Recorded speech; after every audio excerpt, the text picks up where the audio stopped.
મિત્રો, ખૂબ જ મોટા સમાચાર સામે આવી રહ્યા છે।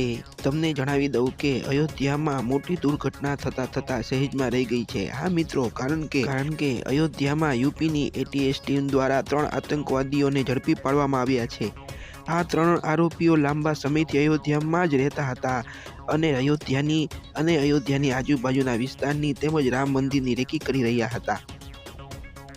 અને આ લોકોએ એની કબૂલાત આપી છે કે એ લોકો ગમે ત્યારે કોઈ મોટી ઘટનાને અંજામ આપવાની ફિરાકમાં જ હતા। અને મિત્રો, આ લોકોની જ્યારે એટીએસ ટીમ દ્વારા પૂછતાછ કરવા માટે રિમાન્ડમાં લીધા ત્યારે આ લોકોએ એવી કબૂલાત આપી કે જે તમે જાણીને ચોંકી જશો।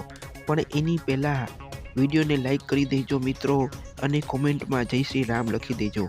તો હું તમને જણાવું કે આ 3 જણા આતંકવાદી ખાલિસ્તાની ગ્રુપથી જોડાયેલા હતા અને તેઓને કેનેડામાંથી એક મોટા આતંકવાદી દ્વારા પૈસા પૂરા પાડવામાં આવી રહ્યા હતા।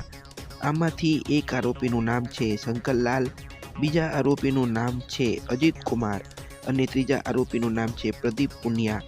આ 3 જણા પોતાની 4 વ્હીલ ઉપર ધાર્મિક ઝંડો લગાડીને અયોધ્યામાં ઘણા સમયથી પૂછતાછ કરી રહ્યા હતા, પણ પોલીસને કંઈક શંકા જતાં આ લોકોની આકરી પૂછપરછ કરી હતી અને પૂછતાછ દરમિયાન તેઓએ આવી કબૂલાત આપી હતી।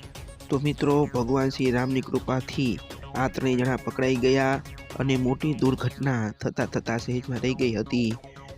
વધુ ન્યૂઝ અપડેટ માટે સબસ્ક્રાઈબ કરો અમારી ચેનલ ગુજરાતી લાઈવ ન્યૂઝને। ધન્યવાદ।